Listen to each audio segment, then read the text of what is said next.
It seems that everyone these days has a plan for the zombie apocalypse. We're going to see what happens to one guy if he just woke up. Oh, am I doing spoilers? Okay, no spoilers. We're going to read this. The Walking Dead. If y'all have seen Dawn of the Dead, this is more of that. This time they walk. Instead of getting on a boat. And unlike 28 Days Later or what World War Z, they have different takes on it. Although 28 Days Later and this pilot episode are very similar. Am I thinking of 28 Weeks Later? I'm thinking of the one that's like up in the North Pole or Alaska and it's nighttime and that's something else entirely. That is more 30 Days of Night. vampires. No, that's vampires. Yeah, not zombies. Well, they're undead. They're just faster. Very, very different. But enough of that. Let's get into who's reading tonight, what they're reading, how they're acting, where you can find them, what they're doing, and then we'll get into the script and get going. So first, Heather Lee Cameron, tell them everything. No. Hello, I'm sorry I interrupted you, but I'm just very excited. Hello, my name is Heather Lee Cameron. I'm an actor / voice actor, writer / freelance journalist, and I'm an independent filmmaker. Tonight, I'll be reading Leon Jim, woman who is Lori Grimes' voice, and Morgan. A little bit about me. I participated in a little bit of a film called The Hadley Projects in 2021. And that recently came out. It can be found on YouTube. So look up The Hadley Projects on YouTube, and I was an extra. And you'll be able to see my cute face. I'm wearing a pink shirt. And recently I was also cast in a thing called Robin the Hood, A Wild West Adventure. It's a comedy created by Doug McDougall and Results Entertainment. And it benefits, it benefits Food Banks Canada and Feeding America, and it will air virtually in December. Wow. And I was cast as Mrs. Ryder, Mona, and Ensemble. And yes, I auditioned for that. So I'm very excited. Beautiful charity fundraiser that's going to broadcast virtually in December. And anybody who wants to give me work, and more work is yet to come. More of my work is yet to come. I just don't know when. You can email me at heather.lee.cameron@gmail.com.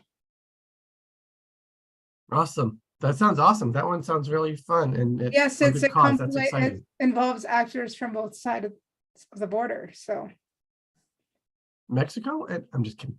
Yeah, I mean, US and Canada. Awesome. I can't wait to see all those. Thank you. And congratulations. Well, you got to buy tickets. I'll let you know when tickets are out. Just kidding. Cool. Well, you don't have to. Well, do. Yeah, but it's worth it. It's for a good cause. You help feed people. Feed people. People are hungry. People are very hungry. So please buy tickets when they come out and help benefit a great cause. All right. We look forward to getting the update from you when that is. And next, we'll hand it over to Vicki. Thanks. Hello, I'm Vicki Dykes. I'm from Central Alberta. I'm an actress. I'm in the middle of making a yoga show that will be on YouTube. And I'm part of an improv group, and I've been asked to be in a show December 1st and 2nd. So I'm excited about that. I haven't done a live improv show, except for I did a class this spring, and we did a show at the end of that. But this is going to be for paying people, and I haven't done that for 3 years, so I'm excited. Tonight I will be Rick, which is a very good role, Rachel, and Carl / boy. Yes. And I'm just kidding. And we have Erin. Hello, I am Erin Lillis. I am a voice actor. And now I'm a test proctor.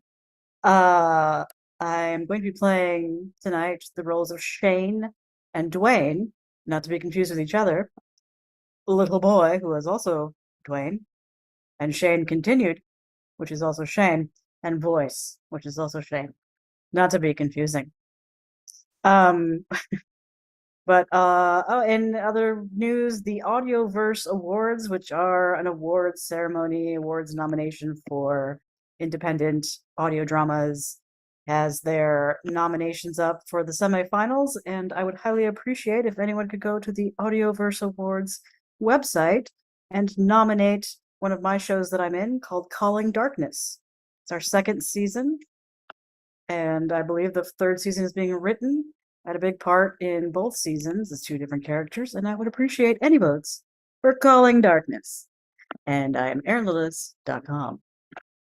Very cool. And do you know if when you go to it, if it makes you do any other sign up or email stuff, or You do have to do a little survey about whether or not you listen to the shows, but you can vote without. This is the semifinals voting, so everybody's basically nominated themselves, and now the public needs to come in and actually narrow it down. So it's audioverseawards.net/vote. Oh, I found it. Sweet. And hopefully we'll get that link and we'll add it to the Yeah. descriptions. So where's the voting? I can't find it. I believe there's like 5 big colored buttons on the page right now. Or if You you can can vote remind us with at the end, images, I'll share and I'll go to it and Yeah. do it live. And so, Yeah, please do that. I can't navigate this. This is too much. It's like going to the luggage carousel in the evening at the McCarran Airport again. Totally overwhelming. interesting. But I will vote awesome. for you once I figure out Congratulations how. on getting to the finals. That's cool. Thank you. All right, yes, and hopefully we'll take it from there. But tonight we'll get more practice in and share this script and see how this script is written. Walking Dead that turned into a long series. And Wait a minute, did you introduce yourself? I don't matter. Yes, But- Jacob. No, Jacob. I'm Jacob Patrick. I host some of these Table Read Tuesdays. Find me here every Tuesday for now. And I'll be reading action descriptions. And I don't even know if it's pronounced lamb, but that's how it's spelled. And the dispatcher. So Thank you for calling him out. Oh, he's called out. So no, thank you. All right. If we are ready, then I will begin. The Walking Dead pilot teleplay by Frank Darabont from the graphic novel by Robert Kirkman. Fade in, exterior, Georgia landscape, day. The endless vista, beautiful, checkerboard farmland, rolling hills, blazing blue skies, drifting clouds, and a highway, clean, well-maintained, and empty as far as the eye can see. In fact, there's nothing moving at all, nothing to disturb the silence, nothing, until a speck appears on the highway coming closer. The speck becomes a county police cruiser, the only thing moving as far as the horizon. Interior cruiser day, close-up, fuel gauge, flirting with empty. Reveal the driver, Officer Rick Grimes. One eye on the gauge, the other on the highway. Unusual. We'd expect a guy like this to be spit and polished, but he's not. He's haggard, exhausted, unshaven, no tie. He shields his eyes against the sun, seeing ahead. Exterior gas station on highway day. A huge sprawl of abandoned cars radiates outward from the gas pumps. It looks like the world's biggest and most disorganized used cars lot. Vehicles spill out onto the road and even into the surrounding fields. The cruiser pulls in, weaving slowly among the cars. Rick stops and cuts the engine. This is as close as he can get to the pumps, which are helmed in tight. Rick gets out. It is deeply, eerily quiet here. All we hear is just the breeze and a scrawled sign flapping idly on string. No gas. And the faint droning of flies. Rick starts to walk, awed by the quiet and the sense of desolation that surrounds him. He's noticing things. Laundry here and there, hung on lines among the cars, old campfires, luggage strewn, empty cans, a few tents, sheets duct taped to the sides of cars to make lean-to shelters. The people who are were here. Tides tried to stick it out for a while. God knows what happened to them. Maybe they moved on. But no, not all. He's starting to register it now. Bodies in the cars. Corpses slumped. Heads leaning against windows. Hard to tell how many. Rick stops. Jesus. People died waiting here in their effing cars. Hard to take. The silence, the desolation, the decay. He turns to leave, but a sound. A shuffling. Something scuffing on the dirt. Rick is drawn, straining to hear. There's nothing for a moment, and then hears it again. A few rows over, he drops to his belly, looking under the cars. Rick's POV, under the cars. A pair of bunny slippers can be glimpsed a few rows away. Pale, dirty ankles, a little girl. The feet shuffle along, desultory in this heat. These conditions, she'd have to be malnourished and dazed. These slippers come to a filthy teddy bear on the ground. A little hand reaches down and picks it up by one leg. The bunny slippers shuffle on, teddy bear dangling. Rick, heart racing, knows he has to rescue her, doesn't want to scare her. He rises, weaving among the cars, camera following. As he tries to catch sight of her, he comes around the car and catches a brief glimpse as she moves out of sight.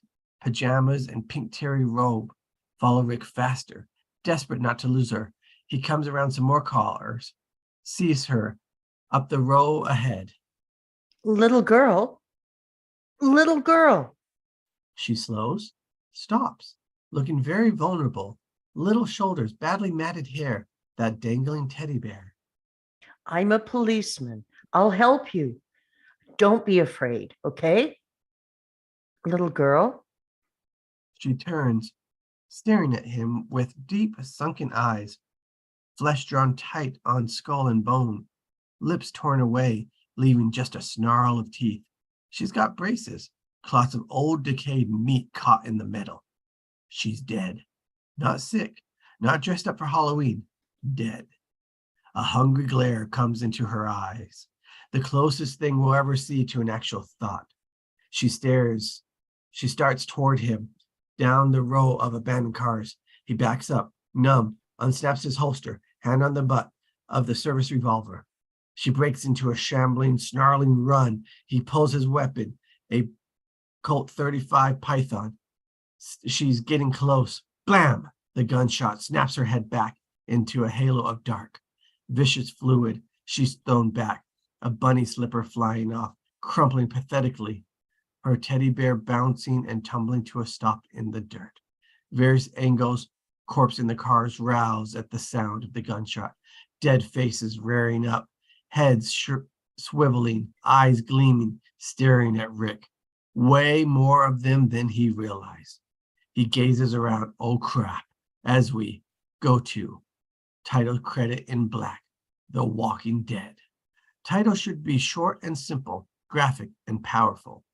Dissolve to, tight detail shot, a close police scanner, issue, sporadic, crackles of faint cross chatter as we. What's the difference between man and woman? It's a joke. No, serious. Angle widens. Interior, a parked police cruiser day. Revealing a shotgun in its floor mount, continue drifting past a dangling day-glow net bag containing a few spare 9mm ammo clips and a .357 speed loaders. In my experience, never met a woman who knew how to turn off a light. It's genetic. They're born thinking the switch only goes one way. On.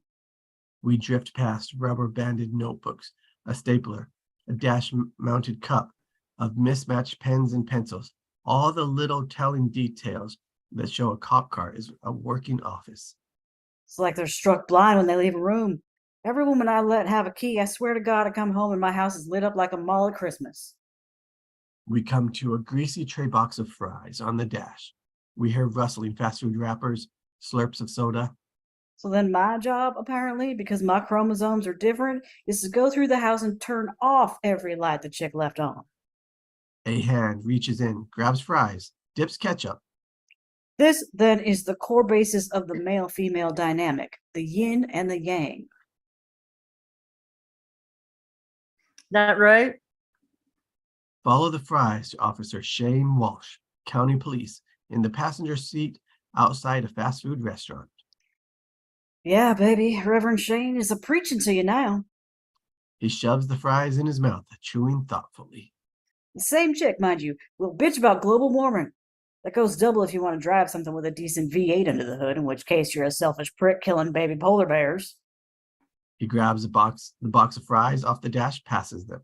Revealed Rick Grimes at the wheel, looking way more spit and polished than in the teaser, half-heartedly picking at his burger. Rick's a quiet, Gary Cooper type, has long experience when it comes to listening to Shane. So Reverend Shane quotes from the Guy Gospel. Well, darling, maybe if you and every other pair of boobs on this planet figured out the light switch goes the other way too, we might not have so much global warming. You say that? The polite version. Still, earns me a look of loathing you wouldn't believe. Out comes this exorcist voice out of nowhere. You're just like my goddamn father, always yelling about the power bill and I should turn the goddamn lights off. Seems to us it's just lights. To them, it's a traumatic flashback that dredges up all their father issues. What do you say to that? I know what I want to say. I want to say, bitch, you mean to say you're hearing this shit all your life and you're still too goddamn stupid to learn how to turn off a switch? Pause. Shane looks over. I don't actually say that, though. That would be bad. I do the polite version there, too. Very wise. A beat. Things yet unspoken. Rick's mood is down, subdued, his manner distracted.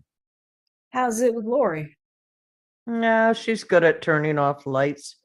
Really good. I'm the one who sometimes forgets. Not what I meant.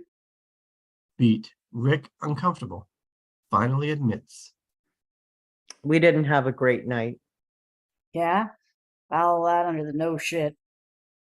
Look, I failed to amuse you with my sermon, but I tried. Least you could do is speak, tell me what's going on. That's what she always says. Speak. You'd think I was the most closed-mouthed son of a bitch ever to hear her tell it. You express your thoughts, share your feelings, that stuff. Rick hesitates, searching for the words. The thing is, lately, whenever I try, everything I say makes her impatient. Like she didn't want to hear it after all. It's like she's pissed at me all the time, and I don't know why. Couples go through shit like that. It's just a phase. Last thing she said this morning. Sometimes I wonder if you even care about us at all. She said that in front of our kid. Imagine going to school with that in your head. Pause. Rick stares ahead, hiding his depth of pain. The difference between men and women? I would never say something that cruel to her, and certainly not in front of our child. Suddenly, the police scanner squawks. Available units, code 3, high-speed pursuit in progress. Highway 18 EB, Linden County. Units request local assistance. Suspects reported as 2 male Caucasian, GTA DW 217-243. Advise extreme caution. Shane and Rick toss their food, relaying it out the window into a bin. Rick firing up the engine. Exterior country road day. A rural road is revealed in a long lens shot. Blacktop and blue skies, lush farmland, idyllic, except for a pair of crows squabbling over the red smear of roadkill on the broken yellow line. A brief hint of what we're entering, a world ruled by blood. And then Rick's cruiser crests the rise. Light bars swirling red and blue and red and blue. The crow shrieking, flapping away. A second cruiser appears some quarter of a mile behind, also racing to the scene. In fast cuts, the trunk flies open. Rick and Shane rustling out spiked tire strip. On a thick, flexible backing, the tire strip is thrown down across the blacktop, metal spikes unraveling toward camera. The cruiser backs away from the tire strip at the speed which Rick at the wheel. They screech to a stop by the second cruiser angling to create a roadblock. Rick and Shane scramble out, take cover, aim weapons over the hood. Doing the same, 2 cops in the second car, an older guy, Lambert, Lamb Kendall, and a young rookie, Leon Bassett. The men gaze up the road as Rick pulls up to the dash radio. Dispatch. Unit 1, Unit 3. We are 1097 and code 100. Highway 1018 EB interstate. Oh, please advise. Stand by, Unit 1. The cops wait, listen, hearing. Distant sounds echo across the countryside. Roaring car engines, wailing sirens, the chop of a helicopter. Sounds like they're chasing those idiots up and down every back road we got. Leon nods, amped, nervous, looks over at Rick and Shane. Think they'll even get here? Shane shrugs, uncertain, but Oh, they will. Those Linden County boys are good. Carter and those guys, they'll steer them right to us. Leon looks to Lamb. The older cop gives a tight nod. If Rick says so, expect it. Maybe we'll even get on one of those video shows. World's craziest police chases, you think? What I think, Leon, is you need to stay focused and make sure you get around in the chamber and your safety off. Leon, chastened, checks his breech and safety. As Rick and Shane Unit 1, Unit 3, be advised, suspects are now EB 18, your direction. We could, get on one of those shows. God, no. You know how she hates me doing this job? Oh, please, let's not embellish today's events any more than we have to. That's if we ever talk about it, period. I just don't see your point. You're not closed-mouthed at all. Can't shut you up. A beat. Puke green 69 Dodge Charger comes sailing over the crest of the road from the opposite direction. A police chopper rises up behind, roaring, pacing. Several Linden County police cars in full pursuit, but slamming on their brakes as the Charger hits the tire strip at full speed. Never saw it coming. Tires blowing out, car swerving as the driver tries to maintain control, but loses it. And the Charger flips, rolls, smashing itself all over the blacktop, lands hard on its wheels, and is still. The Charger just sits, nobody visible, steam hissing from its smashed radiator. Beyond it, background, cops are pouring in from Linden County pursuit cars, weapons poised, making their way along the side of the road toward the car, covering one another. Rick and Shane. Rick gives the others a nod and emerges from behind the cruiser, gun poised, edging toward the Charger. The others hang back, covering him. Shane grabbing the handset, speaking through the cruiser's loudspeakers. In the car! If you can hear me, do not resist or we will open fire. An ambulance has been called and is on the way. No response. Rick gets closer to the silent Charger, now about 50 feet away, when suddenly 2 men pop up from the Charger, bleeding, crouching behind doors with pistols and shotguns thrusting over the sills, and a thunderous exchange of gunfires, shotguns booming, pistols cracking. Rick caught in the open, throwing himself to the pavement. Fellow officers scrambling, ducking, firing on the Charger from all directions. Rick crawling toward the roadside ditch for cover. Shane ducking, the light bar of the cruiser exploding from a shotgun round, red and blue fragments raining. The suspects firing, taking hits in the crossfire, metal puncturing, glass shattering, windshield exploding.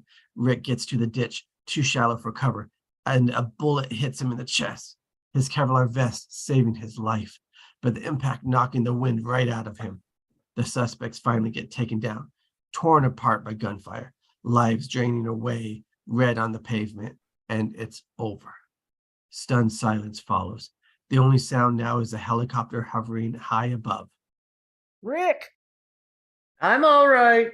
Rick rises, a bit shaky, moves towards the Charger. Other cops emerge, closing in from all directions. Rick gets to the Charger first, gun poised, assessing the scene. Shane edges up behind Rick, shotgun aimed. Rick glances down, and his dented vest in dazed disbelief. Saw you get tagged. Scared the shit out of me. Me too. Son of a bitch shot me. You believe that? He glances to Shane, half turning. Shane, you do not tell Lori that happened, ever. You understand? Rick never sees the third suspect, thrusting up in the back of the Charger. never sees the pistol. He sees only Shane's face as he tries to scream a warning. Gunshots sound like coughs, massively loud. The bullet hitting Rick, but Rick not so lucky this time because he's half turned and the bullet hits him in the side under the armpit where the vest offers no protection, erupting in blood. And the same instant, boom, Shane fires the shotgun, killing the suspect, blasting him through the rear window onto the trunk as Rick is spun, staggered, thrown to the pavement, rolling on his back in the growing pool of his own blood. Shane drops to his knees at Rick's side, rips open his Kevlar vest, trying to stop the bleeding, hands turning red as he applies pressure. Rick, oh God, he's hit. Angle widens, rising up, figures growing smaller below us, officers shouting and running in. Shane's. Where's that ambulance? We need an ambulance, officer down. As Shane's voice grows distant, fading as we fade too. Interior hospital room day. Rick's POV, weird, surreal, dreamlike. We're looking up at a ceiling. Shane appears, gazing down at us. Off-duty clothes, image weaving, sounds strange, distant. Buddy, hey, we're here, still hanging in. I'm sorry, I say it every time I come in, I know, but... He stops, reins his emotions. He leans out, returns with a vase of flowers. In the vase is a blue and white frilly porcelain pattern. The flowers, a mixed arrangement. Everyone pitched in, asked me to bring this down. They send their love, want you back real soon. Gals in dispatch picked it out, you can tell. I'll just leave it here on your side table. Shane leans out of the shot to place the flowers as reverse angle. Tight on Rick in bed, oxygen tube in his nose, haggard, unshaven. It's not a dramatic cut. It's what we'd expect, but it is a strange cut because everything goes normal. Image, sound, the hallucinatory quality is simply gone. In the silence, Rick smiles and lets out a dry, papery laugh. Weak. That vase, that's something special. Fess up. You steal it from your granny's house? That strikes him as even funnier, but his laughter rasps into a dry cough. It tapers away. He catches his breath. Yeah, that's right. Grandma Dale. I hope you left her that spoon collection. The ones with Mount Rushmore, Yellowstone. A long stretch of silence. Shane? He eases as he looks to the side. Nobody's there. High, wide angle. Rick just lies there. Deep, deep silence. The shades are drawn, murky daylight filtering in. He's been talking to an empty room. Shane? You in the John? Tight on Rick, wondering where Shane went. He turns his head on the pillow, sees something he doesn't understand. Angle to that vase on his nightstand. Same frilly blue and white pattern, but the flowers are long dead. Dry petals everywhere. How can that be? Shane just brought them in. He gets his hand moving, finds a call button, presses it to summon a nurse. Nothing. He keeps pressing, glances at the clock on the wall. The clock, dead. The sweep's second hand is frozen. Rick powers out. He gives up on the call button, tries to yell for help. His voice is still weak. Hello? He sits up, huge effort, swings his legs to the floor, removes the tube from his nose, picks up a flower petal. It goes to dust in his fingers, drifts to the floor. He looks around. There are other flower arrangements around the room, all just as dead. He looks up. The IV bag he's hooked to is empty. He tries to stand using the IV tree as support. Halfway to his feet, the tree topples, and dumps him hard on the floor. He rolls over, fetal, weeping in frustration and pain. Nurse, help! He gets his hands under himself, pushes painfully to his hands and knees, listens to the silence. Interior bathroom day. He's leaning on the sink, gulping water from the faucet as if he never intends to stop. He pauses, gasping for breath, looks up in the mirror at his reflection, shocked at how bad and gaunt he looks. Interior hospital corridor day. Gloom, no lights on, corridor deserted. Rick appears, moving slowly, leaning on the walls for support. He finds the nurse's station, paper strewn everywhere, a computer smashed on the floor. He fumbles for the desk lamp, nothing. Tries the phone, the various lines, more, nothing. He checks the nurse's counter in the gloom, sweeping his hands along, looking for anything that makes light. He finds a book of paper matches, opens it. 5 ragged little matches left. They'll have to do. Interior hospital room day. He's on the edge of the bed, laboriously pulling his pants on. His eyes go back to the vase of dead flowers, still trying to understand it. He notices a get well card propped behind it. He picks it up, opens it, tight on the card. In a childish hand, "Dear Daddy, we miss you. Get well soon and come home. I love you, Carl." Rick closes the card, a pained, wistful smile. Exterior hospital corridor day. Rick emerges from the room again, wearing his hospital robe and pants. The bandage on his wound is quite evident, covering one side of his chest under his arm. He comes to an intersecting corridor. He turns the corner and stops, seeing a dead nurse lie sprawled down the highway, visible in the faint glow of the skylights. She's lying there, torn open, blood so old it turned dark brown. Rick, numb, tries to process what he's seen. He turns back and continues. Follow him, hobbling slowly, panic increasing, as more and more dried blood is revealed on the walls. Long smears of it, a handprint or two, and bullet holes line all of them. Machine guns were fired. Double doors at the end of the hall, a sign, cafeteria. Rick steps into the frame. There's a 2x4 jammed through the door handles on the side. The door handles are chained and padlocked too. Painted hastily on the door, a message, "Don't open." And on the door, right door, dead. He approaches slowly, wondering what it means. Rick's POV, pushing slowly toward the door. The door is heaved slowly outward, pushed from the other side. The 2x4 creaks and the chain goes taut. Rick flinches back, stares in horror as fingers probe through the crack before his eyes. Pale, wriggling, fish white fingers with torn fingernails. The more fingers appear, all up and down the crack of the door, straining, seeking. Faint grunting is heard within, a sound like malevolent feral pigs. Rick backs away, terrified, sees the elevator, hits the button. Nothing happens, of course. The power's out. He continues to the door marked stairs, throws one last look back at the cafeteria doors. Those awful, weird fingers are still there, wriggling in the crack. Interior stairwell day. Rick steps in, mind reeling, closes the door quietly behind him. Total darkness now. Crap. We hear him fumbling out the book of matches. He strikes one. The glow is faint, but at least something. He moves forward. The staircase is black, cavernous, void yawning before him. Something smells bad, too. He goes to the railing, catches a direct whiff of incredible stench below. He jerks his head back. Match goes out, pitch black. In the dark, we hear a forced quiet of a man, not panicking, the fumbling of a matchbook. Another match is struck. Light. Not many left.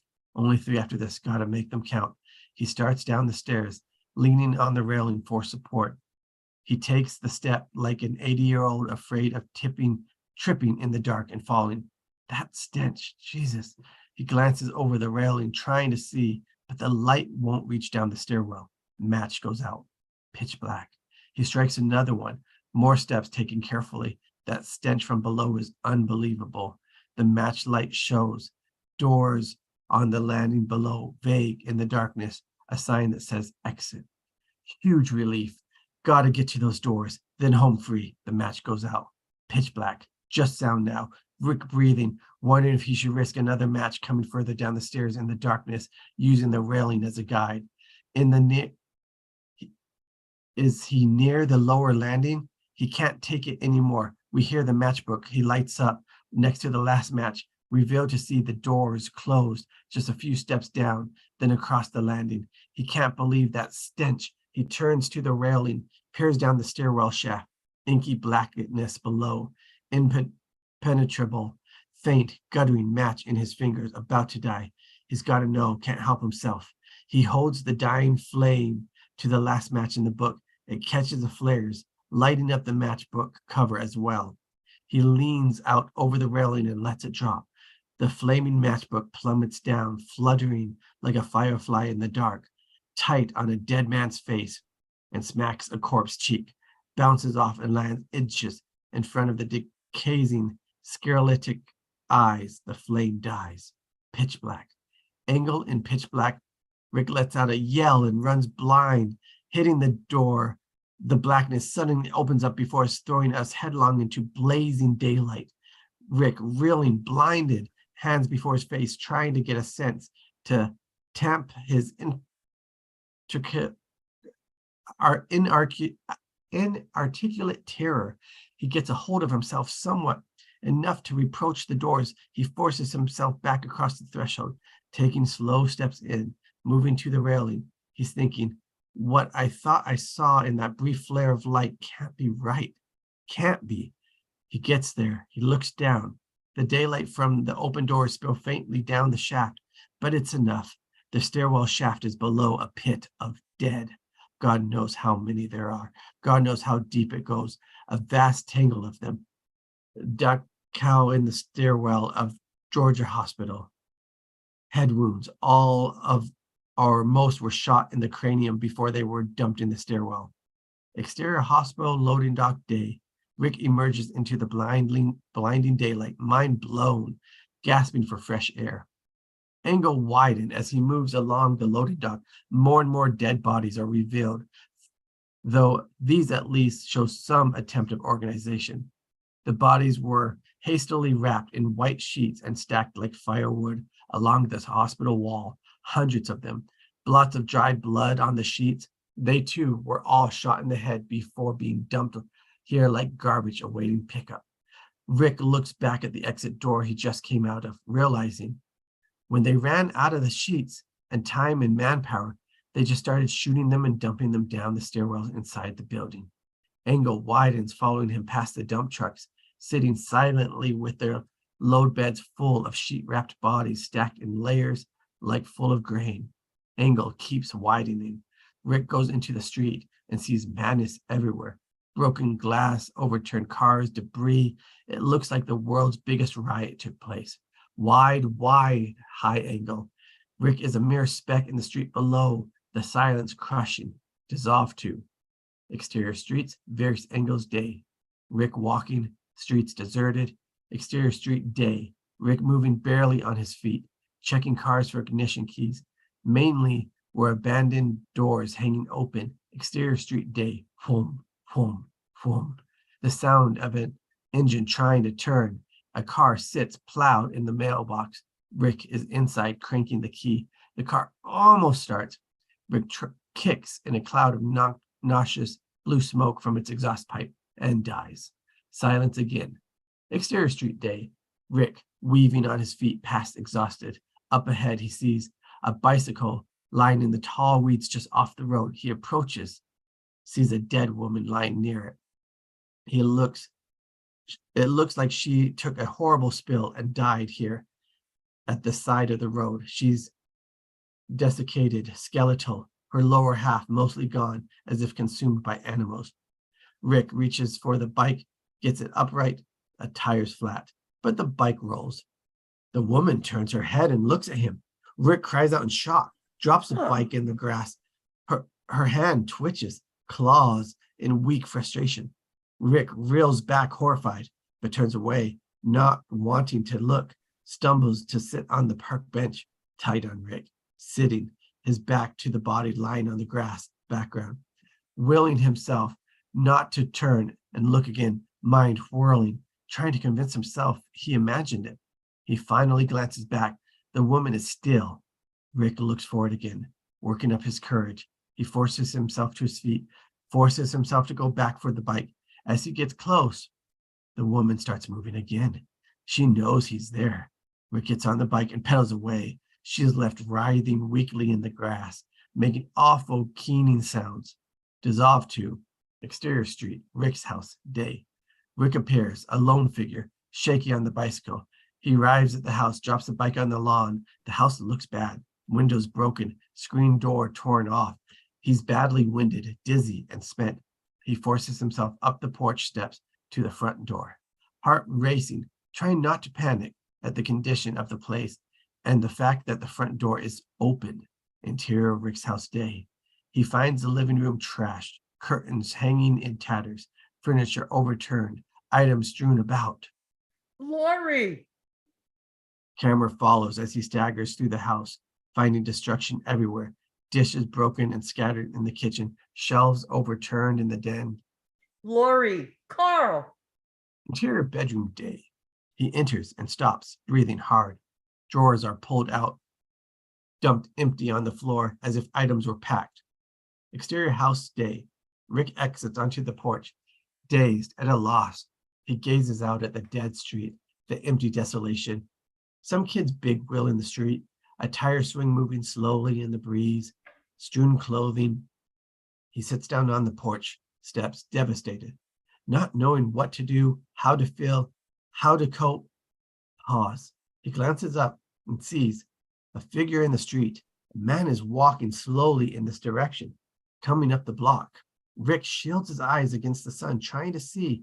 He raises a hand, gives a wave. The walking man pauses, sees Rick, changes course in his direction. Watching, camera drifts in tighter on his face. As background, a second figure appears, out of focus, moving slowly around the corner of the house, sneaking up behind. Rick just sits oblivious, watching the walking man approach in the street, while the figure behind Rick stalks closer and closer, and a board creaks, which spins, gasping as wham! A shovel hits him in the face as we crash to black. We hold in black, hearing a voice.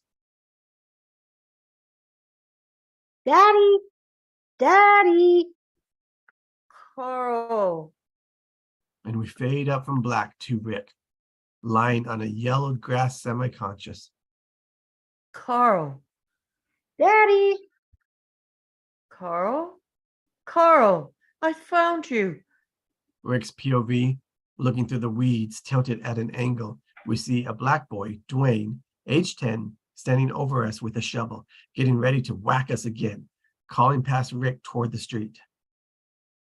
Daddy, I got this son bitch. I'ma smack him dead. Rick turns his head on the grass and sees the street. Rick's POV, a fast-jarring handheld glimpse. Walking man reaches the curb. Another man out of nowhere steps up fast with a small handgun. Pop! Headshot. Walking man crumbles, flops on the pavement. Rick jerks his gaze, shocked. The gunman turns and comes running up the grass. Rick's POV, a skids to a stop. Morgan Jones, Dwayne's dad, aiming a small .38 revolver. Whoa, wait. Is he one of them? When Dwayne Looks like it. replies, Morgan maneuvers his son back, cautiously peers closer. Mister? Rick, blinking, blinded by the sun, confused, He resume say POV. something? He say something? I thought I heard him say something. Call me Carl. Son, you know they don't talk. Careful, Dad. I don't like him. Morgan, tense as hell, thrusts his .38 at the lens, leans closer, peering down. Mister, what's the bandage for? What? What kind of wound? Hey, you hear me? Tight on Rick, face in the grass, Morgan presses the gun to his head. Answer me, darn you. What's your wound? Tell me, or I'll kill you. Rick tries to answer, but loses consciousness as we fade to black. Interior bedroom, day. Rick wakes up in bed. The room is dark, one candle. The windows are covered with blankets, faint daylight seeping around the edges. Morgan's at the bureau, stripping off Playtex gloves so he can wash his hands in a bowl of water. Dwayne's down at the end, peering at Rick over the footboard. Rick turns his head slowly on the pillow, realizing he's restrained. Rick strapped down tightly onto the bed, framed with knotted bungee cords. Got that bandage changed out. Was pretty rank. Rick says nothing. Morgan scrubs his hands. Looks like you had some doctor work on you. That right? I must have. What was it? Your wound? Gunshot. Gunshot? Rick nods, perplexed by this conversation. What else? Anything? Gunshot ain't enough. Morgan approaches, tensed, pissed. Look, I ask, you answer. Common courtesy. He leans in closer as if he's talking to a child. Did you get bit? Bit? Bit, chewed, maybe scratched. Anything like that? No, I got, well, shot. Just shot, far as I know. Morgan relaxes a bit, but still isn't convinced. We'll see. Morgan heads for the door. You gonna keep me tied up? Morgan pauses, looks back, says nothing. He exits, taking his son with him. Dissolve 2, interior bedroom night. Rick lying in darkness, still strapped to the bed. A faint glow of candlelight from the outer room spills through the doorway. Faint sounds, a spoon stirring, a pot, utensils being laid out, whispers. A candle appears in the doorway. Morgan peers in, quietly enters. He pulls a chair to the bed and sits down. The gun is tucked in Morgan's belt, ready. Dwayne hovers in the doorway, holding a baseball bat. Morgan sets the candle on the nightstand, reaches a hand toward Rick's face. Rick flinches away, but Let me. Rick settles. Morgan puts his hand on Rick's forehead, feeling his temperature. A long beat. Their eyes locked. You're cool enough. Fever would have killed you by now. I don't think I have one. No. Be hard to miss. Beat. Morgan pulls a knife, gives Rick a hard look. This knife. Take a moment. Good long look. How sharp it is. You try anything, I'll kill you with it. Don't think I won't. Rick absorbs that, nods. Morgan slices through the restraints, freeing Rick's wrists. Rick brings his hand shakily to his chest. No feeling. Circulation's been cut off a long time. You sit up? God. Morgan helps him sit up. Interior living room, dining room, night. Rick emerges, hands still held numb and raw before him, a blanket over his shoulders. He moves slowly into a living room, not his, lit by a few candles. Morgan stands at the table, stirring a pot over sterno warmers. Dwayne is pouring bottled water into tumblers. Rick drifts, looking around. This place, Fred and Sally Werner's? Don't know. Neighbors, few doors up. Never met him. I've been here. This is their place. It was empty when we got here. Picked it because of the small windows. Easier to board up. Rick looks and sees blankets duct tape over the front window. He touches, feels the boards nailed across the window under the blankets. He hears distant groaning outside, faint. There's a viewing slit, safety pinned together. Rick reaches for it, but Don't. They'll see the light. Rick turns. Morgan and Dwayne are watching him warily. There's more of them out there than usual. I shouldn't have fired that shot today. Sound draws them. Now they're all over our street. He and his son take their seats. Stupid using the gun. Happened too fast. I didn't think. Morgan ladles canned stew into a bowl and slides it to an empty chair, motions for Rick to sit. Rick doesn't. You didn't think. Nah. I should have used the baseball bat instead. My mistake. What? You shot that man today. Man? Morgan and Dwayne trade a look.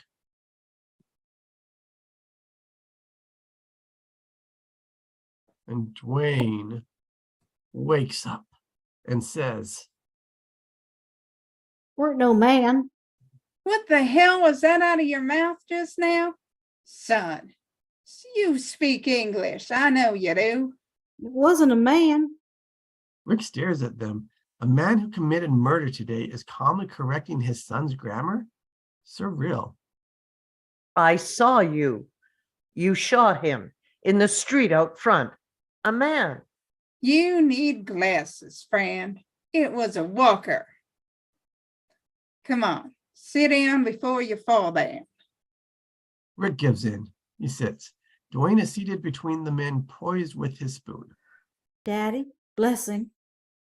Morgan holds out his hand to Dwayne, who takes it. Dwayne offers his other hand. It's meant for Rick. Rick stares at it while the boy stares at him, waiting. Feeling unreal, Rick takes the boy's hand. Morgan's watching, dips his head, and keeps his eye on Rick. Father, we thank thee for this food, thy blessings, and we ask you to watch over us in these crazy days. Amen. Amen. The boy lets go of Rick's hand and digs in. Morgan looks up to Rick and motions to the silverware. Eat. Rick picks up the spoon. Not easy. Hand still not fully working. And you, damn fool, just sitting on a porch like it's any sunny day. You even waved to it. Ugh. Morgan watches him take a few bites. It's dawning on him that Rick may be every bit as clueless as he seems. Mister, what's wrong with you? You even know what's going on? I woke up today in the hospital. I came home. That's all I know. Morgan and Dwayne trade a look. You know about the dead people, though, right? Saw a lot of that. Stacked like firewood out in the loading dock, piled in trucks, even tossed down the stairwells. Not the ones they put down, the ones that didn't, The other ones. Other ones. the walkers, Rick stares, doesn't understand. like the one I shot. He'd have ripped into you, tried to eat you, taken some flesh at least. That's what they do. Rick doesn't even know what to say to that. If this is the first you're hearing of it, I guess I know how it must sound. Insane. Yes, insane, but I saw a woman in the park today. She looked at me, reached out. Morgan nods without question, keeps eating. They're out there now in the street. They get more active after dark sometimes. Maybe it's just the cool air, or hell, maybe it's just me firing that damn gun today. Should be fine, as long as they stay quiet and they don't figure out we're in here. They'll probably wander off by morning. Rick searches their faces, trying to make sense of it. They were saying on the news some kind of virus. They were guessing. There was a whole lot of that going on. All these experts looking scared down to their socks. Then the broadcast stopped. That's the last we heard. That was a few weeks ago. Rick absorbs this. He was in a coma for at least that long. One thing I do know, don't get bit. I saw your bandage. That's what I was afraid of. Bite kills you. Fever burns you. It burns you out. After a while, you come back hungry. Rick was about to take a bite of stew. He hesitates, forces himself to take the bite, glances to Dwayne. The boy has stopped eating in a quiet voice. It happened. There's a story behind that. Rick doesn't press. They resume eating in silence as we dissolve to interior living room night. Bare mattresses on the floor, blankets, sleeping bags, one candle lit. Dwayne is tucked against his dad, sleeping fitfully. But the men are awake, listening to the sounds outside. Weird groans, occasional distant snarls, thumps. Carl, is he your son? Rick gives him a look. You said his name today, and I saw that in your pocket. Rick pulls his get well card from Carl out of his robe pocket, smiles at the crayon lettering. He's about your boy's age. He's with his mother? I hope so. Me too. Dwayne stirs, still half asleep.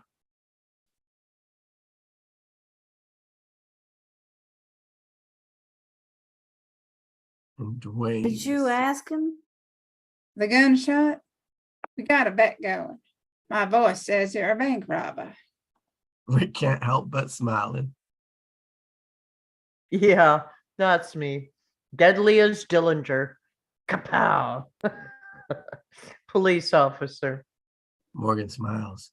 A car alarm starts blaring out there in the night. Dwayne jerks fully awake with a gasp. It's okay, son. I'm here. It's nothing. One of them must have bumped a car. You sure?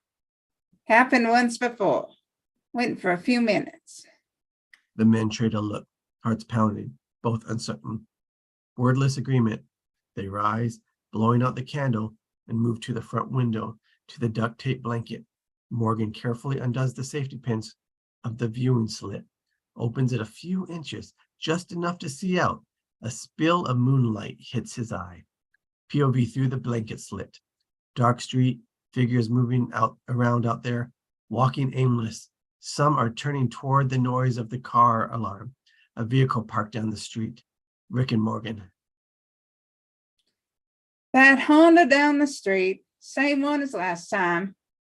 Morgan eases aside so Rick can take a look. Rick peers out, sees the car lights blinking, and as the alarm blares, joining them, Dwayne undoes a lower viewing slit and peers out too. Think we're okay. That sound. Won't it bring more of them? Nothing we can do about it now. Just wait it out till morning. Suddenly, Dwayne, a sharp intake of breath, horror.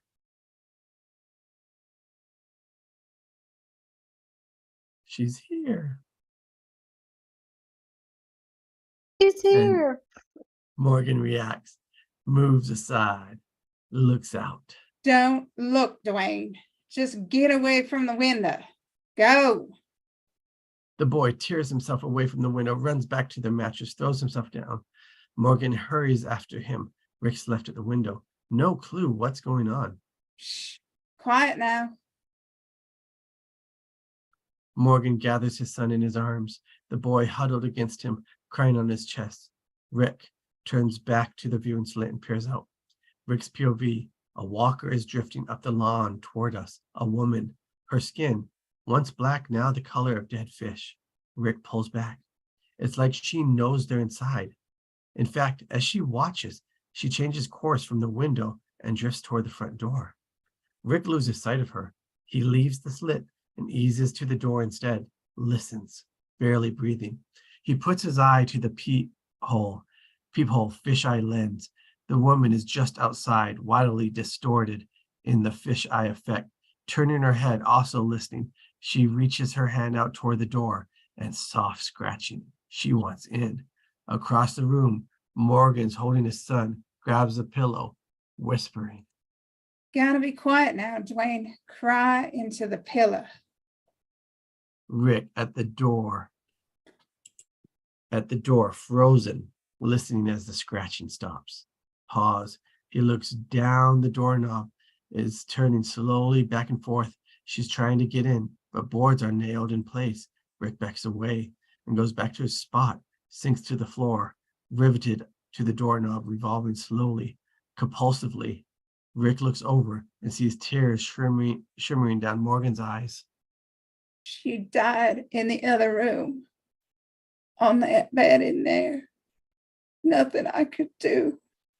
That fever, the skin gave off heat like a furnace. I should have put her down, I know that, but I didn't have it in me. The mother of my child. And it's clear he hates himself for it. Fade 2, exterior house morning.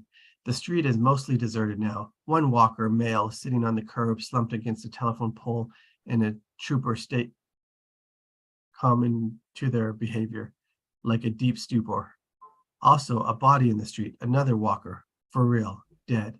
A smaller female torn apart and eaten. Interior house day.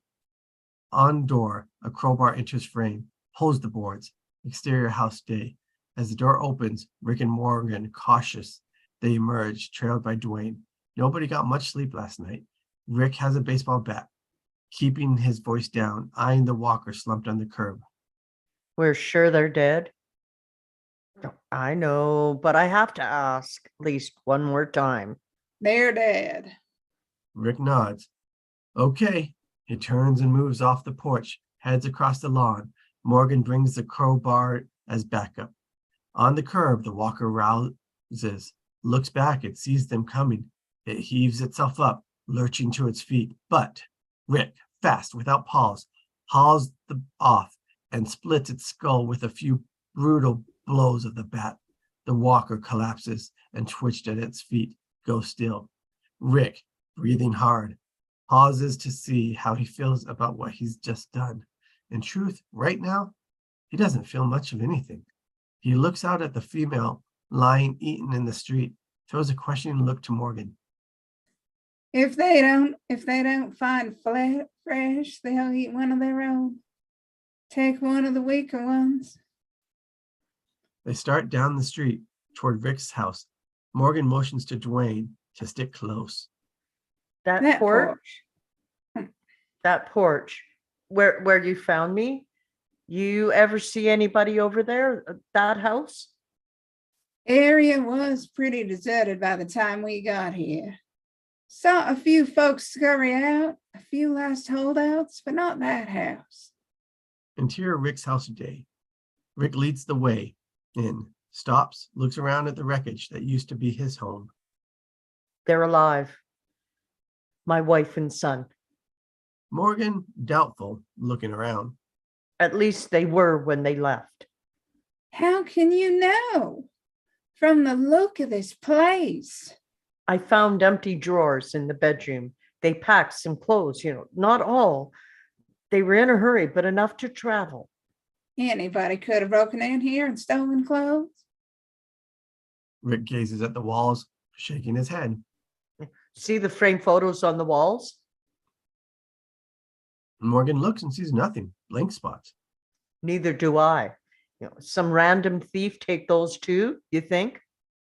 Rick abruptly crosses to a cabinet, rummages wildly. Our photo albums, family pictures, all gone. Photo albums. Morgan shakes his head in wonder, sinks onto the arm of a couch and starts laughing. My wife, something. There I am packing survival crap and she's grabbing photo albums. He laughs until he cries and wipes the tears away. Dwayne appears in the doorway, watching. They're in Atlanta, I bet. Morgan considers, and looks to Rick with a nod. That's right. If they got out of here okay, they're in Atlanta. Why there? Refugee center, a huge one, they said.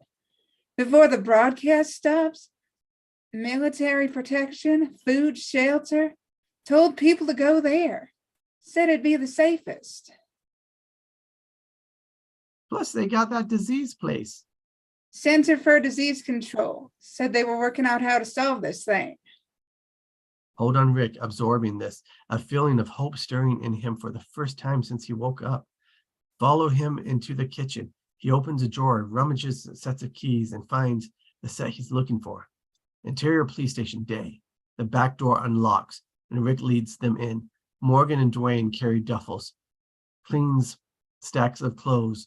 Rick closes and bolts the door. The place is deserted, messy, but not trashed. Some broken open vending machines, on the counter, a pot of coffee containing a layer of mold, a tray of fossilized donuts. They make their way through the halls, past offices and silent cubicles. Rick nods the direction. Back there. Interior locker room day. Rows of lockers, several shower stalls. They enter. Rick goes to a shower stall and turns the handle. He puts his hand under the water and waits. He turns to them, sees their hopeful faces. Gas pilot still on. Time cut, hot water. 3 showers going full blast, steam billowing, each of them in a stall, lathering and shampooing like crazy.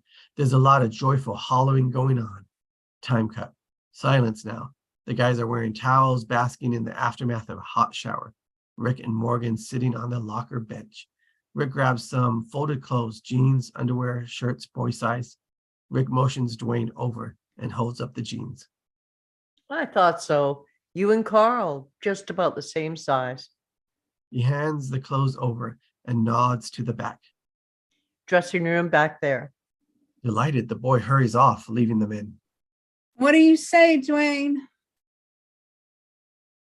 Thank you. The boy's gone. The men start sorting clothes quietly, staying out of Dwayne's earshot. Atlanta sounds like a good deal. Safer anyway. People. That's where we were headed. Things got crazy, lots of panic. Streets weren't fit to be on. Then my wife couldn't travel, not with her hurt. Had to find a place and lie low. After she died, we just stayed hunkered down. I guess we're just frozen in place. Plan to move on? When we're ready. Morgan pauses, evasive, ashamed, finally looks Rick in the eye. Haven't worked up to it yet. A long look between them, things not said. Ontario Police Station day. At the gun closet, Rick, dressed in a fresh uniform, picking through what's left in the gun closet. He pulls some shotguns, finds a few sidearms, nothing fancy, more like leftovers. A lot of it's gone missing. He relays them to Morgan, who lays them on a blanket. Dwayne is behind them, watching. Daddy, can I learn to shoot? I'm old enough. Hell yes, you're gonna learn, but we're gonna do it carefully. Teach you how to respect the weapon. That's right. It's not a toy. You pull the trigger, you have to mean it. Always remember that, Dwayne. Yes, sir. Rick finds a bolt-action rifle with a scope, an older weapon with a wooden stock. He pulls it down. He hands it to Morgan. A moment of eye contact. Rick turns back, sorts of remaining ammo boxes, keeps his voice even. You can take that one. Nothing fancy. Scope's accurate. Exterior police station parking lot day. An enclosed lot. The group emerges from the back door heading towards the cars, each person toting a blanket of weapons. Morgan has a rifle and scope. Conserve your ammo. Goes faster than you think at target practice. And find yourself a nice open field where they can't sneak up on you. They come to a dirty Ford Explorer, parked near a few police cruisers. Rick unlocks the cruiser doors, lays his duffel of weapons in it. At the Explorer, Dwayne doing the same. Sure you won't come along? Another week, maybe. By then, at least Dwayne will know how to shoot and I won't be so rusty. Improves our chances on the road. Rick thinks a moment, ducks into the car and pulls out a walkie-talkie. He turns it on a moment and gets a healthy dose of static and turns it off, hands it to Morgan. You got one battery. Week from now, I'll start turning mine on a few minutes every day at dawn. You get up there, that's how you find me. You think ahead. Can't afford not to, not anymore. One thing, it may not seem like much one at a time, but in a group, riled up and hungry, heck, they almost turned our car over. Watch your butt. You watch yours. You're a good man, Rick. I hope you find your wife and son. They shake. Dwayne comes up and says goodbye. Be seeing you, Dwayne. Take care of your old man. Yes, sir. Dwayne's gaze suddenly shifts, seeing something. Rick turns, sees it too, a walker on the other side of the chain link fence, watching them. It's wearing a moldly version of the same uniform Rick has on. Name tag, Leon Bassett, the rookie. It approaches and stops at the fence. It clings there, fingers poking through the chain link, and starts shaking the fence and moaning. Rick is sickened, unholsters his gun. Off Morgan's look. Leon Bassett. Didn't think much of him. Careless and dumb. But I can't leave him like this. They'll hear the shot. Let's not be here when they show up. Morgan nods and backs off. Rick takes a deep breath quickly before he can change his mind. Rick strides to the fence and presses the gun through the chain link. Blam! The head snaps back. The corpse crumples to the ground. Pause. The guy is just staring. Morgan, especially, wrestling with what he just saw. With nothing more said, they get in their cars and go their separate ways. A final wave from Dwayne. Exterior Rick Street day. The Explorer comes cruising up the street. Inside, Morgan and Dwayne look at Rick's empty house as they pass it. Exterior road into suburbs, dawn. The same stretch of road where Rick found the bicycle. Rick's cruiser comes into view, pulls over. Rick gets out and enters the park. Interior, Werner house day. Morgan and Dwayne into the house, laying out all the stuff they brought home. Morgan pauses, sad, and looks around. He meets Dwayne's gaze. They both want to leave this place, be with people again. Having Rick there reminded them of that. Morgan gives his son a smile. It'll be okay. Exterior park day. Rick walks up to where he saw the dead bicyclist, but the grass is bare. She's gone. Interior house day. On door, boards are being nailed back into place. Exterior park day. Rick walking under the sun-dappled leaves, puzzled, searching. Finally seen. She's about 100 yards off, crawling slowly. Interior house day. Dwayne on the bare mattress, reading some comic books. Morgan goes to a pile of luggage. He pulls a particular bag, a little suitcase. Dwayne is watching him. You read your Morgan's. comic books a while. I'll be upstairs. He heads up the steps with the bag, heavy silence. Exterior park day, the dead woman crawling very slowly. No destination, no legs, pulling herself along inches at a time with her hands. Rick arrives, gazes down. She doesn't seem to notice him, too intent on crawling. It's painful to watch. Interior attic day. Morgan in a chair at the attic window, pensive, a spill of daylight streaking in. He opens the little suitcase on his lap, revealing photo albums, the ones his wife wouldn't leave behind, and a spill of loose photos in a shoebox. He picks one up. Morgan, his wife, and son. He stares at it and picks up the next photo. Exterior park day. Rick sits down on the grass listening to the birds, feeling his sadness, watching the dead woman crawl. Interior attic day. Attic window overlooking the street. One or two aimless walkers out there. Hands open. The window up on its tracks. Angle drifts from the now obstructed line of sight. A photo has been taped to the window frame, a portrait of Morgan's wife taken some years ago. Continue drifting from the photo, a smooth pan that brings the barrel of rifle into view. Travel up the barrel to review the rifle resting on the back of the chair. Morgan kneeling with his eye on the scope, trying it out for feel. Rifle scope, POV, long lens.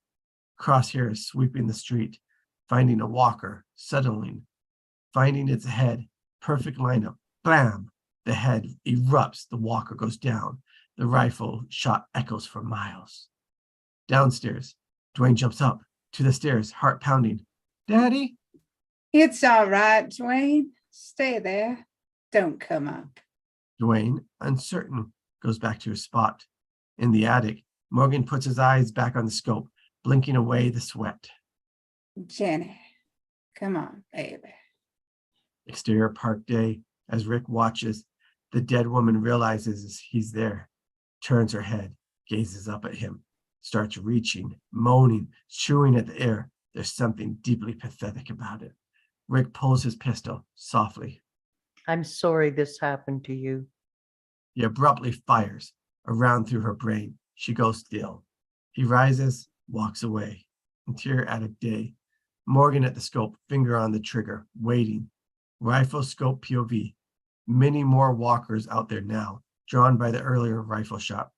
Crosshair sweeping among them, searching, coming from the through the crowd. Of them, his wife. Morgan, an intake of breath, watching her. Rifle scope POV. She keeps coming, less aimless than the others. Knowing where she's headed, Morgan, breath gone, the world seemed to stop for a moment. His finger tightens on the trigger. Rifle scope POV, the crosshairs find her forehead. Perfect lineup. At that moment, she seems to pause and look up, staring right at him, as if sensing he's there. Morgan. A second passes, but it's an eternity. His finger eases off the trigger. He can't do it. again. His head droops, sagging over the rifle, and he starts to weep. It turns into a deep, deep sob of regret as we fade to exterior highway day. Rick's police cruiser travels up the highway under a blazing blue sky, past fields and farms. Interior cruiser day. Rick at the wheel, speaking into his radio handset. Broadcasting on emergency band, traveling on Highway 85. Anyone out there? Anyone hear my voice? Come back. He waits. No response. He's been at this a while. He glances at the gas gauge. Tight on gas gauge. Needle dipping low. Resume wick. Rick, concerned about the fuel, keeps trying the radio. Hello? Hello? Can anybody hear my voice? Exterior camp wooded area day. Smoke is drifting from a campfire. People are crossing frame, doing heavy chores, carrying wood. Rachel, college age, stops in frame. Eyes go wide as. Anyone out there? Can anyone hear me? Please respond. Angle shifts tight on a police scanner hooked to a small generator. Rachel drops her wood and comes running. We're in a small wooded encampment outside Atlanta, not the big refugee center we might have expected.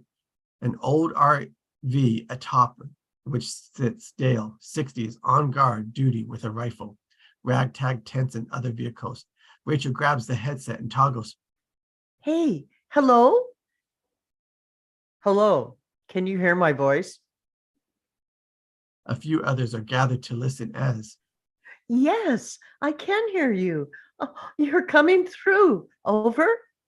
Interior cruiser day. Rick's hearing nothing but crackles and static as.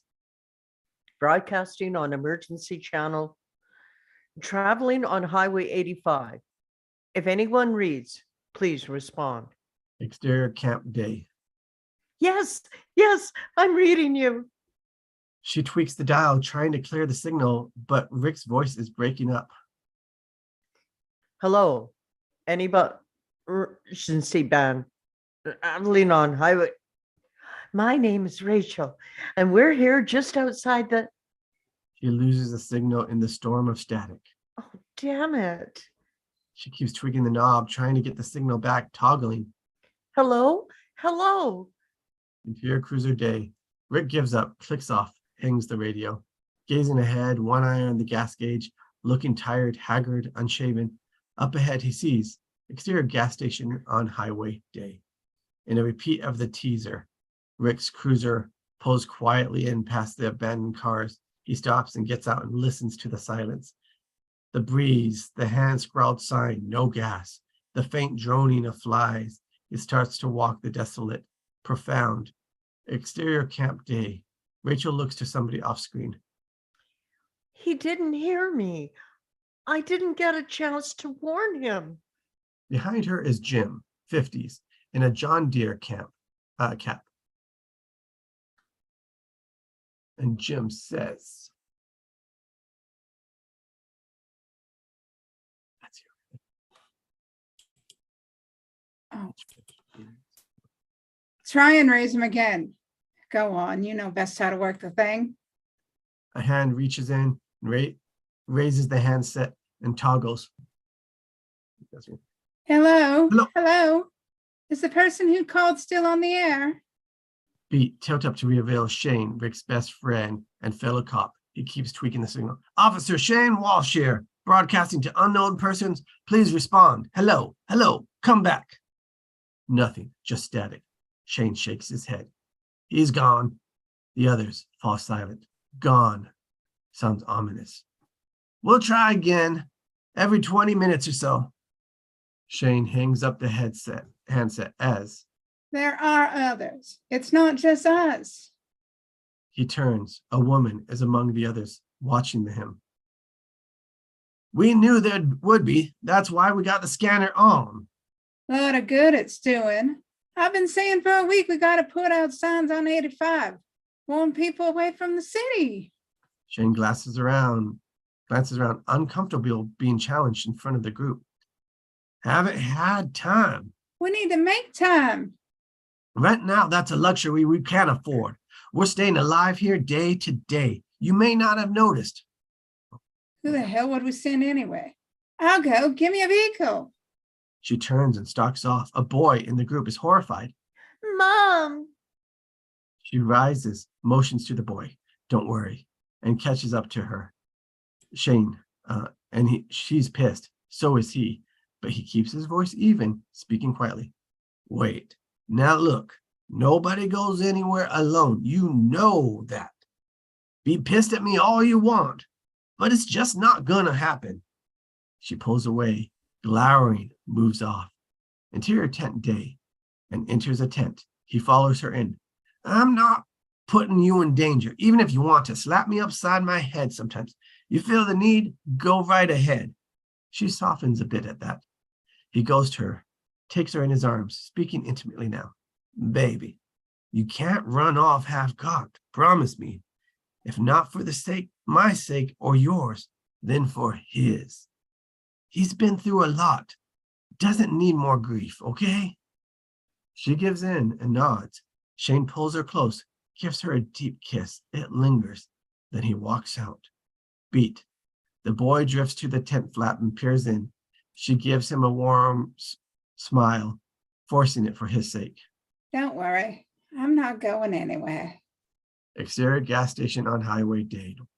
Wide angle. That landscape of all those cars, all that silence, and then a distant gunshot echoes across the fields. Exterior gas station day.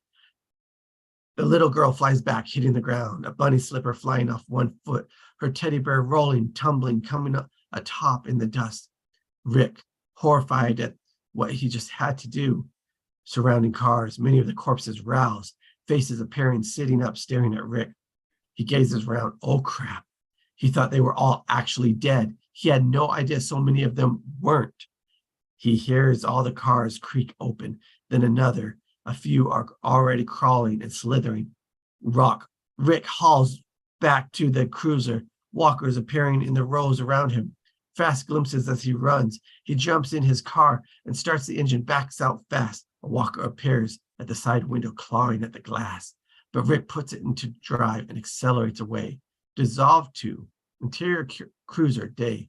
Rick driving, repeating endless into the handset. Anyone out there, please respond. Broadcasting on emergency band, Highway 85.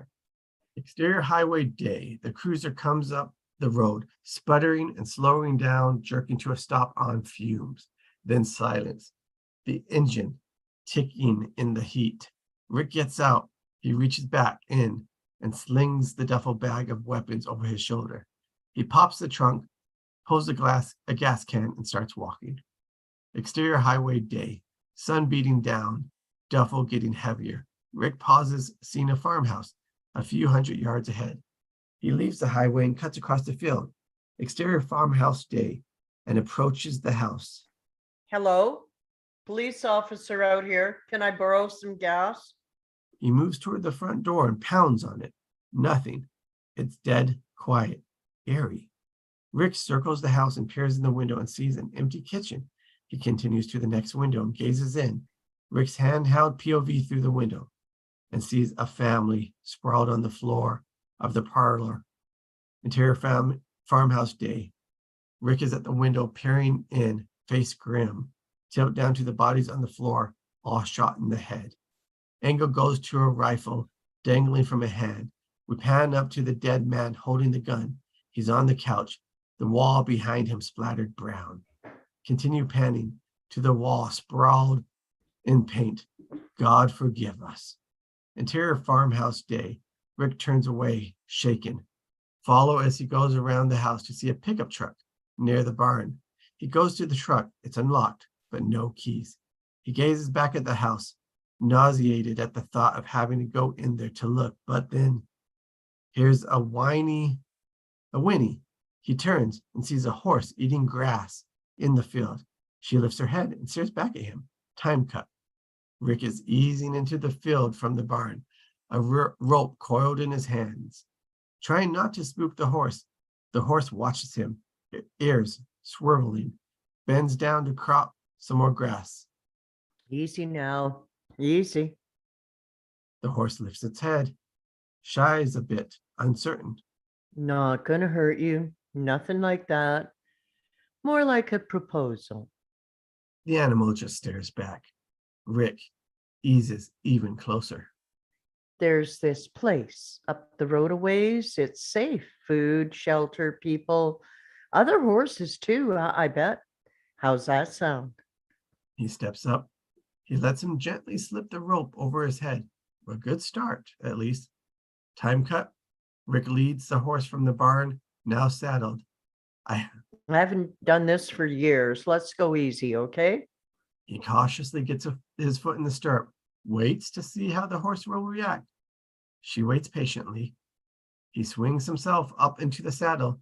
Rick relaxes and prods gently. The horse starts off. Moving shot. All easy and pleasant at first, a nice slow walk. But it's been a while since she's been ridden. She likes it.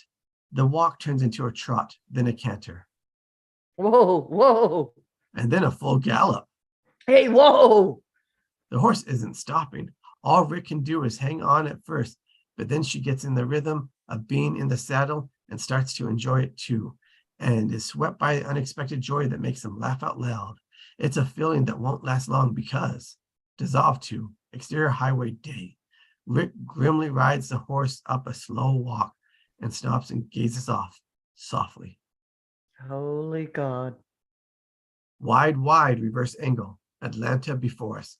Skyscrapers looming like silent tombstones. Several are just charred husks. They caught fire at some point and simply burned out of control until the fires died. Rick and the horse are standing on the freeway. The lanes going into the city are empty, but the lanes heading out are choked with thousands of abandoned cars and SUVs. There are many wrecks in evidence. Doors hanging open, fenders crumpled, windshields smashed. Everybody tried to leave at once. Some ran out of gas, some had accidents, and this is the result, an endless river of dead metal. Rick spurs the horse forward. Tracking Rick and the horse, camera moving past all the stalled and wrecked cars. The horse is spooked, so is Rick.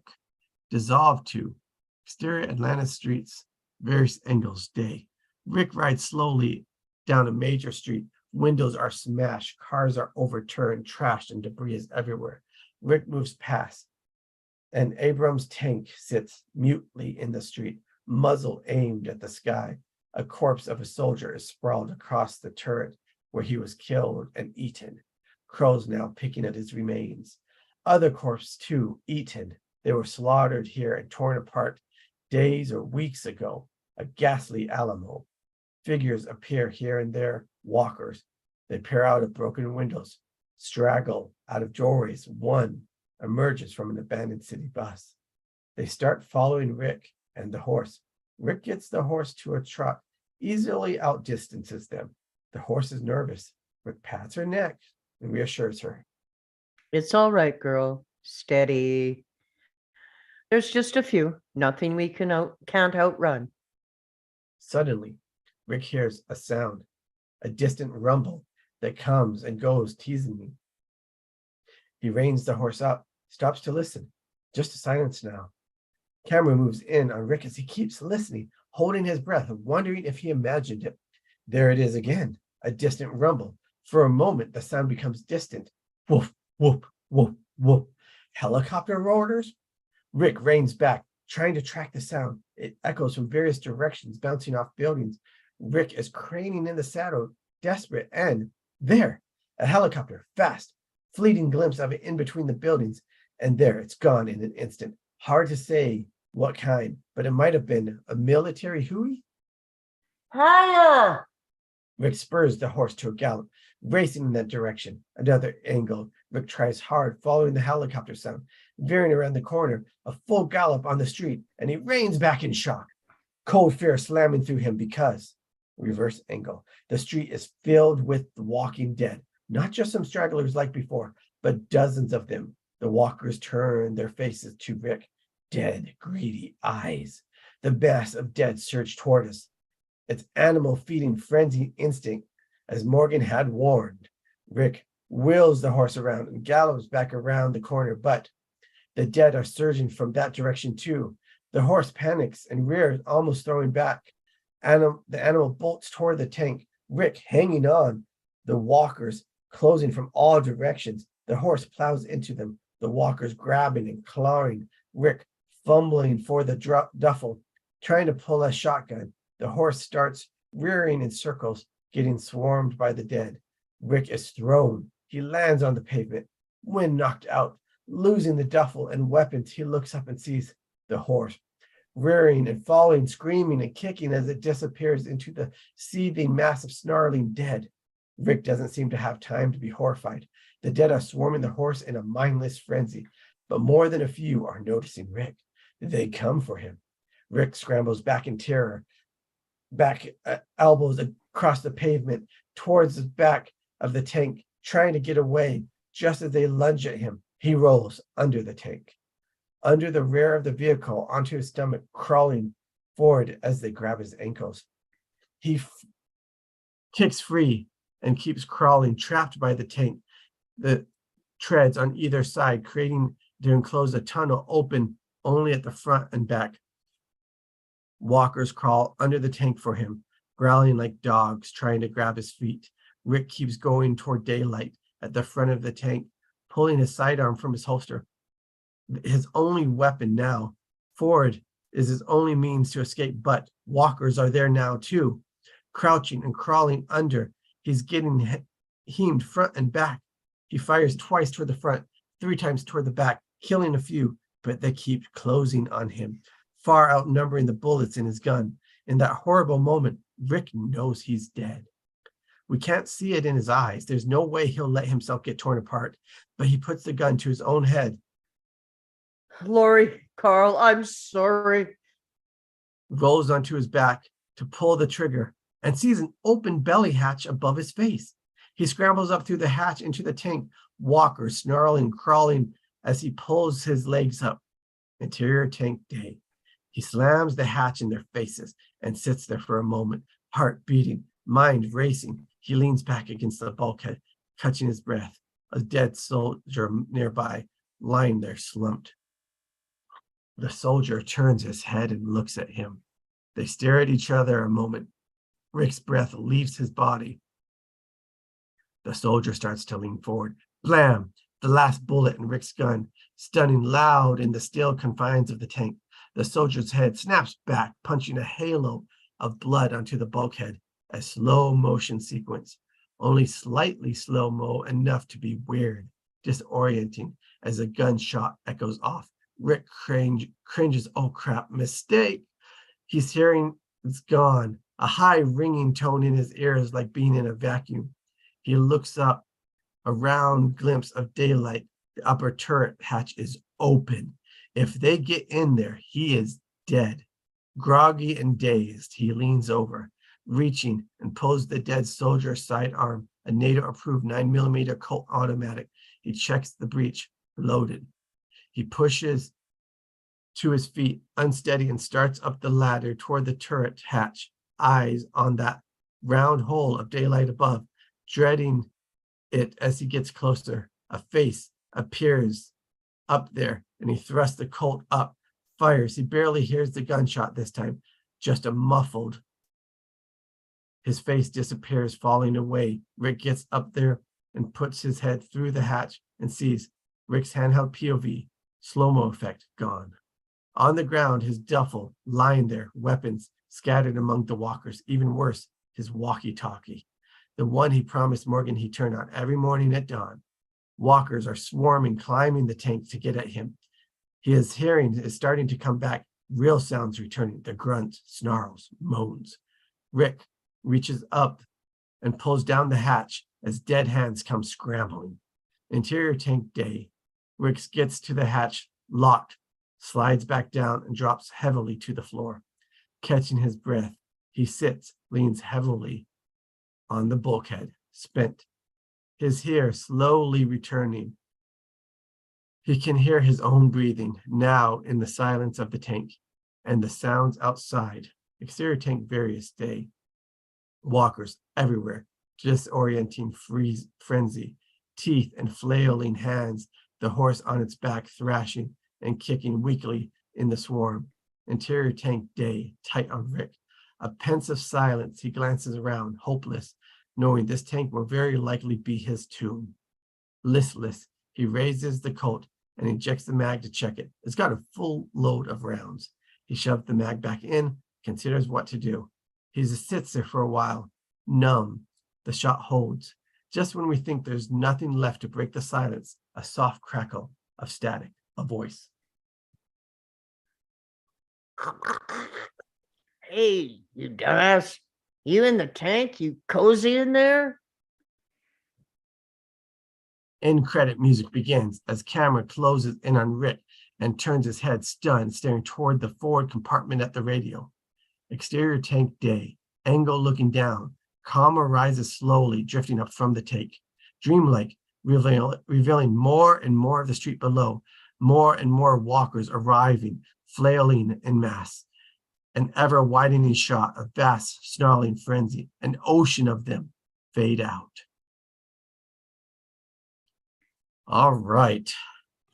Well, good job, everybody. That's few of us here.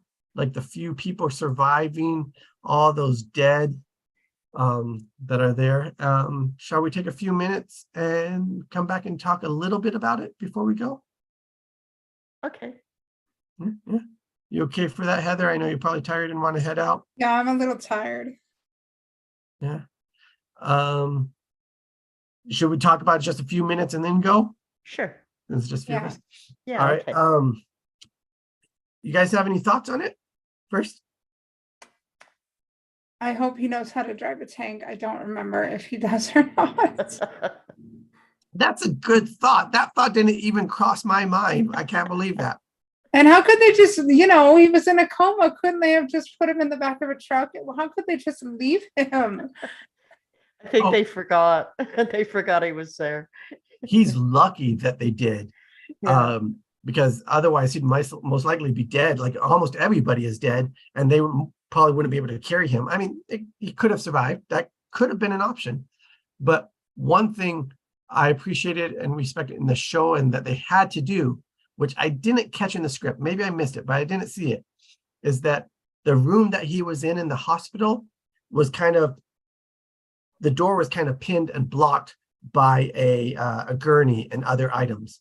So that's probably what saved his life, because it wasn't easy for the dead, or they didn't know to walk into this quiet room that had somebody alive in it. So because of that, he survived. And I didn't catch that in the reading, but I Right. thought that was a good thing in the inside of it. I watched it recently in preparation for this. A few other differences. I'm forgetting some now, but I didn't remember as much of an emphasis put on the huge pit of dead bodies inside the stairwell. Maybe I missed that. There's another scene added outside of the hospital where it seems like he walked up this embankment and saw hospital and military stuff there. So that wasn't in the script that I saw. I feel like there are a few other things I didn't take note of it while reading, but I forget them now. Other thoughts you guys have? Well, I don't know if this is a spoiler, but we know where Rick's wife is, if you think about it. Yes. She's Yeah. off kissing a man that's not her husband. Bad girl. Well, she must think her husband's dead. We don't know how much time has passed. That is and that's like, of the few people alive, they had like a prior connection. At least they knew each other, so they've known each other for years. So I'm not going to judge her yet, but you know what I mean. Like, so, but yeah, that's a point, Heather. So yeah, in the show, I don't think they mentioned it here in the script. Maybe they did. Right after that moment when you first see the guy and the girl, the woman and the kid, and that woman says that guy's his friend. Right after that, and after the kiss and everything, then it has Rick take a photograph that he took with him of them off like the dash or whatever, and he puts it in his pocket when he has to leave the car because it's out of gas, and it shows the three of them as a family. So then that's when the audience watching the show knows for sure that that's his family. And he's so close and he's going the wrong way. And, yeah. So a couple of things I noticed from the script. I'm sure most people know this, but if they don't, like lots of times on TV shows, the showrunner will probably, like, the person that pitches it is often the showrunner, and they're kind of like the person that runs the whole show. Because I noticed the way this script is written, it seemed like very with a director view in mind, the way it was describing a whole bunch of stuff and the way it's seen and the shots and slow motion and time things. And it seemed unique as well. As you guys probably noticed, they had just a name on one line and then it continued the sentence. So that seemed like a thing. We've seen it a couple of times before, but not often. Yeah. So that's unique. Another thing I noticed on the script, and especially here at and it had things in caps that it wanted us to highlight. It had things underlined. It wanted us to give certain inflection on the way we performed it. But it also had here at the end a lot of LY words, which people that are in these groups for screenwriting never says, no LY words, no LY words. And maybe if you were hired to write it and you're the showrunner, and you can get away with more stuff and it might not get rejected as early, but this also shows that they get out there and it works and people read it and it gets made. I haven't seen so much action and description since Battle of the Bastards, to be honest. Yeah, there was a lot. We have Yeah. different ones that, and I think almost everybody in our group, Vicky, you did, Aaron, I don't know if you have, Heather, but like read like blocks like this that just go on for pages. I hope I did okay. Sometimes when you're reading, you don't know how slow or fast. You did good. You did really good, but you do Thank need you. some rest, Jacob, eventually. I hope you get it. Thank you. And I feel bad. There's certain words, obviously, I don't know, and I'm trying to spell them. No. But- Stop the self-bashing right now. No, I'm not self-bashing. I understand. Stop. Yeah, thank you. What else do you guys notice about the show or the screenplay or? How many seasons did it get? Or I think it's even going into after The Walking Dead, and I know there's some comics, and it's a very popular franchise. Yeah, it had like at least 2 spinoffs, I think, and I'm gonna search. I think it was 4 seasons, and I think there were 6 spinoffs. I was trying to do research today, and they were so intent on not doing spoilers that I learned facts like that. Right here, this quick Google search says it ended its 11 season run in 2022 11. and spawned many spinoffs. Daryl Dixon has first season, Fear of the Walking Dead, October, yeah. Cool. Yeah, 6 spin-off shows. It Right. says. Okay, crazy. I got that number right. Wow. This was And a then fun read. was it good? Good. All right. What is there something you can what stands out of why it was fun? Not to put you on the spot, but like what was the fun read of it to you? Well, it gave me a chance to practice my Southern accents, which I need to do for the thing in December anyway. Very cool. Because the thing is set in the 1880s and it deals with a lot of Southern accents. Ah. Very cool. Yeah, I tried. I don't know if it's good or bad, but yeah, it is fun to stop with the self-bashing already. No, it's not self-bashing. It's also, I'm just also trying to be considerate of anybody that is Southern and they might feel offended by a certain, like, let them be offended. stereotypical You're type. putting your own Jacob Patrick spin on it, and it's great. Let them be offended. Who cares? There's a balance always. There's a balance. Whatever. But Like thank you. this is a table read group. We're educating ourselves, educating each other, and entertaining the world. Who cares? The world needs entertainment. And again, we're best. practicing, we're trying. And yeah, if they think they can do better, they can show up here. You hear that? There's your challenge, world. I like that. Challenge. I like that. If you do have a problem, come here and show us how it's done. If you're so offended by welcome our Come acting, on. please show up and show us that you can do better than us, because we work very Yes. hard. Yes. All right. Cool. What are we doing next week? The Doctor Who? Next week we're doing Doctor Who. Oh, that sounds And fun. Can I play? Yes, you'll be in it. We already have the doctor. I was going to, but after this week, I was gonna like take the bullet and do all the action description because I think that one's gonna have a lot too. Because it's one of the best episodes. If you guys watch Doctor Who and you haven't tried it or haven't given it a chance, this episode is phenomenal. I think it'll maybe still be good on its own, but it's better if you have, the season context before it and the other characters. But it doesn't have a large cast, so it's a lot of action, so it'll have a lot of action description. But it is just beautiful concept, I think, at least. Just let me know my character in enough time that I can research in it and really see about enjoying it. All right, it might even just be us three. We'll see. Oh, that's But- excellent. I mean, it'll give me a chance to pull out the British accent as best I can do. Mhm. That's good. There's once when my child was much younger, we were trying to do a Harry Potter thing, reading it, and they're doing their mom and her and are doing a British accent, and they're really good at it. And I go and I try, and my child's just like, "Dad, if you can't do it, don't even try." Well, my Oh, great grandfather was an immigrant from the UK, so it's a little easier for me. Children say the darndest things, but yeah, yeah. So we'll all be there. So everybody else, come join us for this, special episode. Let me look up what season, and I think is it season 2, episode 9? No, that was what we did the other day. Just so if anybody wants to watch the season before, get ready for this one, or watch it beforehand to notice differences. It is season 9, episode 11. So it's 911. Heaven Sent is the name. Oh, of it. excellent. Let's see. I don't know what platform is playing Doctor Who. Do you guys know? I feel like maybe it's Max. I thought it was BBC. Oh, it's from BBC for sure.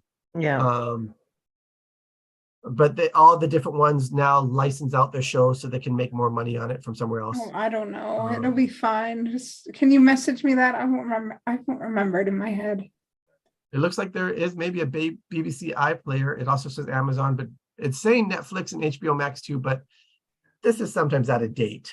Yeah, people's can one lists, of so you message me that? I won't remember it. I'm tired. You'll have to go to our Facebook page, see the schedule of what's coming up for Doctor Who, and Okay, that's search it. fine. But all right, you guys, thank you for being here. And Oh, we love hanging out with you. Hopefully pleasure. someday Me we'll get too. to do it in person. We will. More of you are up there in Canada in the relative same area, so I'll have to journey up there someday, maybe after winter. Just kidding. Yeah, you Right. don't want to come up in I the recommend it being after winter. Yeah, because I like Lake Drive. Yeah, it's gorgeous up there. So gorgeous. All right, everybody. Any last words before we go? No. live long and prosper. All right. Yes. Stay away from the dead trying to eat you. Yeah. Uh-huh.